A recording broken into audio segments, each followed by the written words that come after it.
Good morning, gentlemen, and happy Monday. I hope you all had a nice and restful weekend.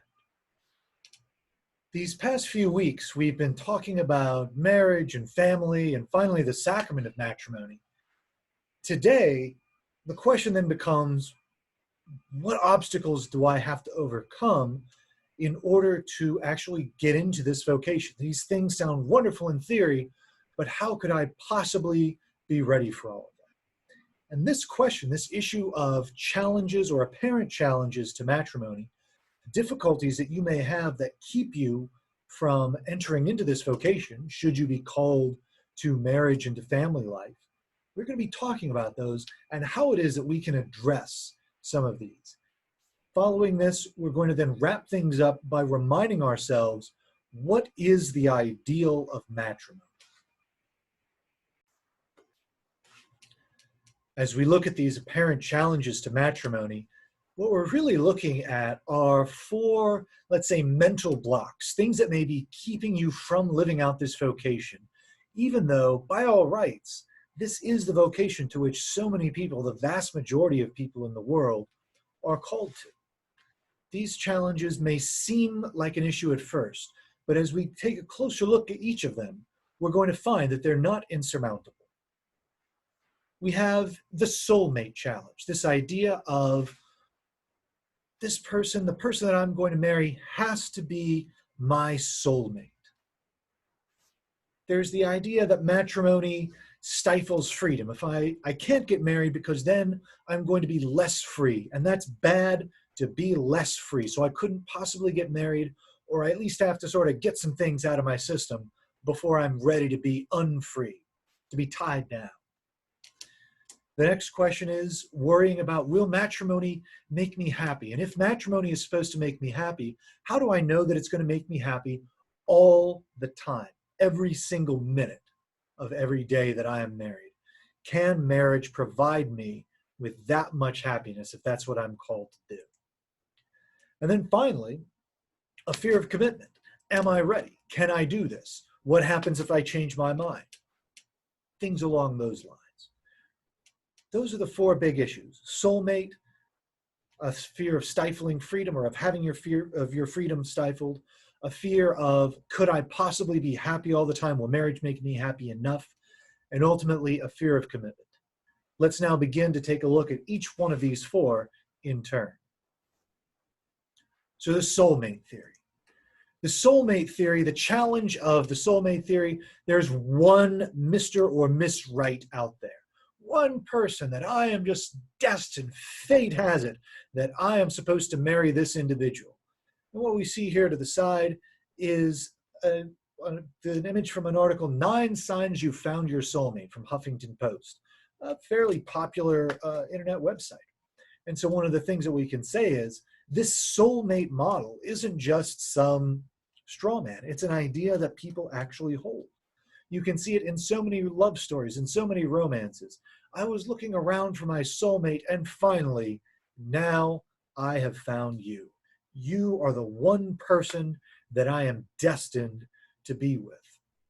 Even some otherwise very good movies. So Walk the Line, the biography of Johnny Cash, more or less treated the story of Johnny Cash and June Carter as the story of two soulmates. The reason why none of their other relationships worked out was because Johnny and June were destined to be together. There was no one else that they could work out with. And this is a huge problem, because if there is only one Mr. or Miss Right out there, then we have to ask, how do I know if he's the one? How do I know if she's the one? Out of 4 billion people, I have to figure out whether this one person is out there. And then we can immediately, when we think of it in those terms, we see why it's such a big challenge. Because what we're saying is, there's roughly a 1 in 4 billion chance that I got it right. Even if we cut it down to people who are of marrying age, let's say it's still roughly 1 in a billion odds that I am marrying the right person. And so I can't possibly make a decision on that basis. The more that we think about the soulmate model of marriage, the more that we see it really has a lot of problems. And one of the main issues, if we look at the reality of the situation, what does it even mean to say that this is my one and only soulmate out there. There are so many problems with this idea. First of all, when people do get married, odds are it's somebody who's geographically near to them. I mean, up until the Industrial Revolution, even up until the 20th century, people tended not to leave a 50-mile radius from where they were born. Are we to say then that one soulmate of all of the billions of people that you could have been destined to find, people's soulmates inevitably happen to be within 50 miles of them? What a coincidence. In addition, what happens with people who get remarried? So my grandmother, for instance, she got married in the 1950s, had a wonderful and happy marriage. Her first husband, my grandfather, sadly died of lung cancer in the 1980s. Then in the late 80s, she met another individual. She fell in love again. She married again. Was one of them their soulmate? Did she get it wrong the first time and the universe gave him cancer just as sort of a cosmic do-over? Or was her first husband her soulmate? And the second husband was just kind of, here's a little consolation prize for being alone now. Or were both of them their soulmates? This isn't how this model normally works. So there are really quite a few problems with saying, this person is my one and only soulmate. There are really some absurdities when we get down to it. In addition to which, quite a few people are basically generally compatible with one another. My grandmother, for instance, was compatible with these two individuals. There were other individuals that, had she met them, she might have decided to marry them. People who weren't my grandfather or my step-grandfather. And you know what? That's fine. People are similar, people are different. There are people like my grandfather, there are people like my step-grandfather that would also have gotten along with my grandmother. The soulmate model fails to acknowledge this reality, that people can be basically compatible with one another without necessarily having to be this one and only person that you're destined to fall in love with. And what does that even mean anyway? There's much more compatibility than the soulmate model recognizes, in addition to its many other problems. Generally speaking, when you're trying to figure out who it is that you're supposed to marry, whether or not you should marry this individual, rather than asking, is he the one, is she the one, ask yourselves, is this person able to help me grow in faith, hope, and love? Is this person able to live out my vocation? Vocations should be consoling. And as Ignatius tells us, to be in consolation is to grow in faith, hope, and love. Constantly, to be growing in the theological virtues. This is what your vocation is all about. Instead of asking, is this my soulmate, ask, can this woman help me grow in Christian faith, Christian hope, and Christian love? Would I be okay with this woman being the mother of my children? Could I help raise a family with her? Can she help me to grow in ways that I need to grow in order to be a good father? These, rather than, is this person my soulmate, these are the much more practical questions. And as you're looking at an individual, it's a much greater odds that you're going to look at somebody and be able to say, yes, actually, I do think that this person is going to help lead me to greater faith, greater hope, greater love. This person is going to help me start a family. This is the person that I am truly called to marry. The next challenge we're going to see is that marriage somehow stifles freedom. And when we say that marriage stifles freedom, there's an idea that marriage makes me less free, and being less free is a bad thing. And one of the ways in which we can see this play out in popular culture is the stereotype of the wife as the old ball and chain. Or even a lot of times the whole idea behind a bachelor party is enjoy this last night of freedom, enjoy this last chance to do whatever it is you want, because once you're married, the fun stops. Being able to do what you want stops. And this is a very pernicious idea, and really one that is based at the end on a false notion of freedom. As with everything else in the moral life and in the Christian life, we have to ask ourselves, what is this for? What is the purpose? And so one of the questions we ask with freedom is, what is freedom for? We are free in order to help us grow in goodness, in order to help us enter into a free relationship with God, to freely choose a relationship with God and to exercise the virtues. That is ultimately what freedom is for. so that the more and more I commit myself to goodness, the more and more I am making use of my freedom in the way that it was meant to be. So that as I choose, I am going to only do good things. This is using my freedom. As I choose to commit myself to one woman for the rest of my life, this is making use of my freedom. And as we can also see, to be married in the best way requires that I constantly, again and again and again, decide, recommit myself each day. I am going to continue to live this vocation out. The same is true of priesthood, incidentally. If I just start to say, I'm going to keep this vocation just on autopilot, I'm not going to worry about whether or not I choose to pray on a daily basis, to say Mass on a daily basis, to do any of those things that are associated with the priestly vocation, eventually I'm going to find myself not wanting to be a priest. I am going to find myself confined and stifled. What makes the priesthood a freeing choice is when I constantly each day recommit to it. This is ultimately the key, to make sure that marriage becomes a constant choice. I am going to live out this vow. And this is what the idea of what's sometimes referred to as creative fidelity means. So that we must always be faithful to our vows, be they marriage vows or religious vows, any kinds of vows. We must always be faithful to our vows. But changing times and changing circumstances might change a little bit what that faithfulness looks like. Now, there's obviously certain lines that we never cross, but faithfully living out my priesthood right here in a high school, for instance, is going to look a little bit different than living out my priesthood faithfully at a parish or at a retreat house or in some other context. Father Shaughnessy, as a priest in the Marine Corps, looked in some ways very different from Father Shaughnessy teaching here at Jesuit High School. And this is a right and good thing. Different contexts require different issues. There are different challenges that he has to face and address. And so we use our freedom in order to creatively live out our vocations. Far from stifling our freedom, marriage and other commitments are the very purpose of our freedom and allow us to, in some ways, live more freely and live more creatively than we ever could have imagined if we were just doing the hedonistic thing where whatever we do, it doesn't matter because I can do whatever I want. Freedom has a purpose. That purpose is goodness. And the more and more that we commit ourselves to goodness, the more and more we make use of freedom in the true and proper sense. The fourth challenge is constant happiness. How could I possibly be happy all the time with this person? We can't. This is ultimately the reality. If you think that a vocation is going to make you happy every single minute of every single day, you're chasing a fool's errand. There's no such thing.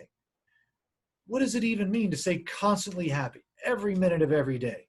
There's no mess. Again, think of the example of Beth in Ordinary People. She, in some ways, was trying to seek constant happiness.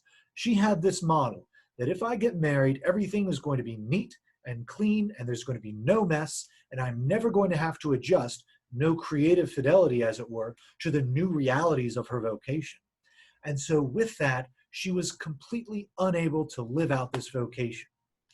As our dear friends in The Princess Bride, the dread pirate Wesley reminds us, life is pain, Highness. Anyone who says differently is selling something. Now, this does not mean that your vocation that you live out is going to be just sheer drudgery all the time. Far from it. My life as a priest, for instance, I would say is always a very joyful one. Every day I am happy that I am a priest.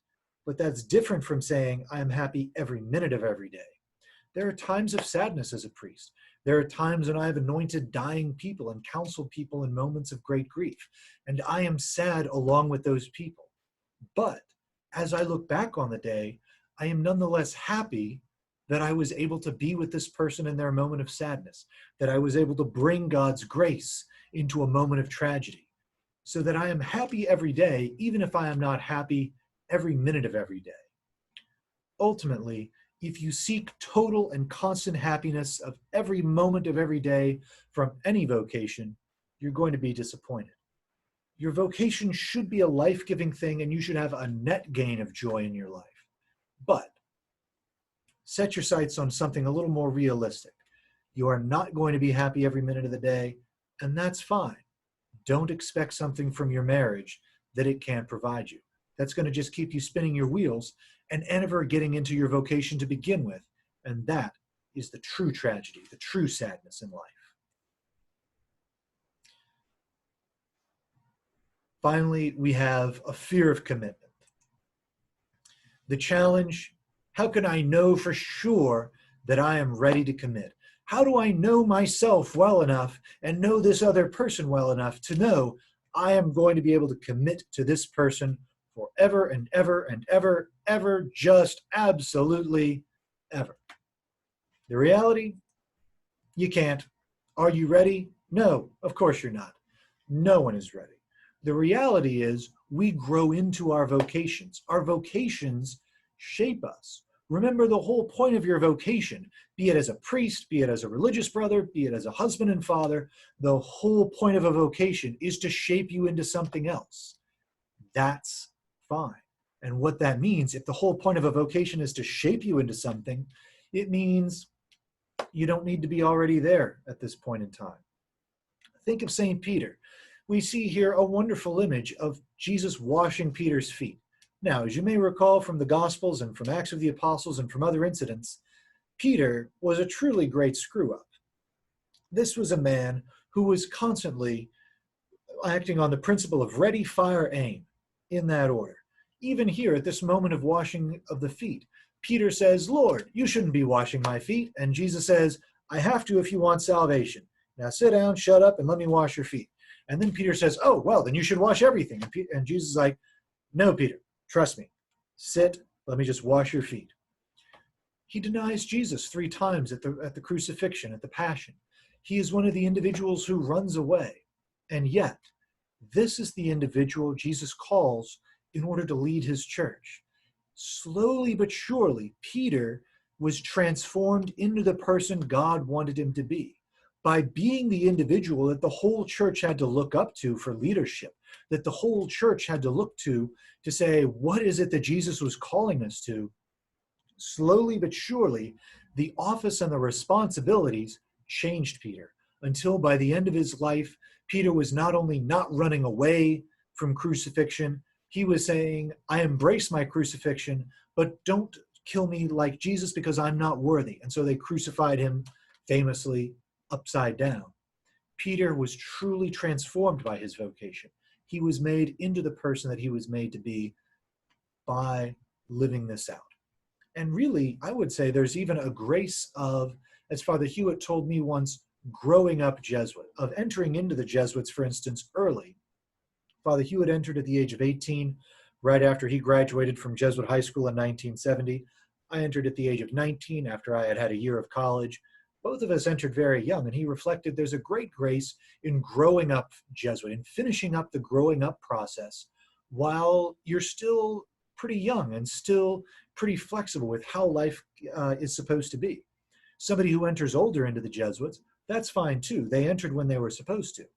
But when Father Hewitt was looking about older men to accept, he had to know this is more or less the finished product. They're not going to be changing themselves a lot.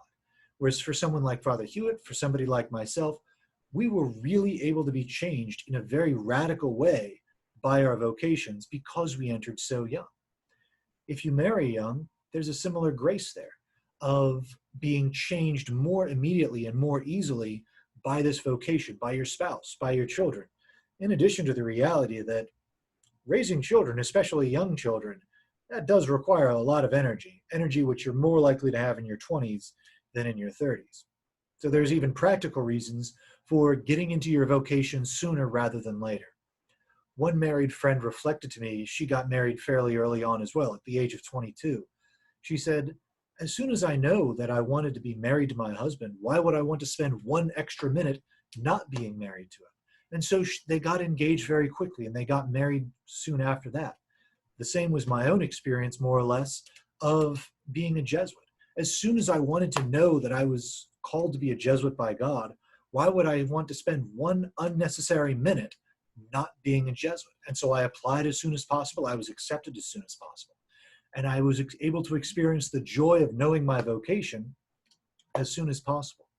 There are always reasons to delay, but there are many more wonderful reasons for embracing that vocation sooner rather than later. Ultimately, it is this wonderful ideal that shapes us. Now, for in-person classes, I hand this out as a printout, so don't feel obliged to write every last word down. But let's end the same way that we began, by looking at the ideal. Marriage is an ideal which is supposed to shape us, and so let's see once again what it is that we are being shaped by.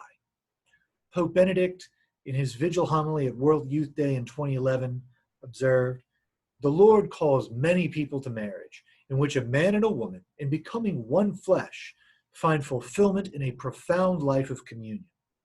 It is a prospect that is both bright and demanding. It is a project for true love, which is daily renewed and deepened by sharing joys and sorrows, one marked by complete self-giving. For this reason, to acknowledge the beauty and goodness of marriage is to realize that only a setting of fidelity and indissolubility, along with openness to God's gift of life, is adequate to the grandeur and dignity of marital love." This is Pope Benedict in 2011. Ultimately, this is the ideal. And when the Church takes the positions that she takes on marriage, on reproduction, on human sexuality, it is with this ideal in mind. Only this is truly adequate to the grandeur and dignity of marital love and of what it means to be married. This is the ideal that is constantly supposed to shape us and to make us into the individuals that God has called us to be. Remember that food for thought. Remember that ideal always. It is the ideal which is supposed to shape us. It is the ideal which the Church defends. Don't worry if you're not ready just yet for the ideal. Jump in, and the ideal will shape you, will form you for the rest of your lives. So we began as we ended as we began, with the ideal of matrimony. What is this great vocation of love that the Lord has in mind for all of us? The next lecture that we're going to be talking about, the next thing that we're going to be discussing, is going to be a recap of everything to help you see the whole big picture and put it all together in time for your test. For the moment, remember the ideals, be shaped by those ideals, and go out into the world being formed by these ideals. Have a good day, gentlemen.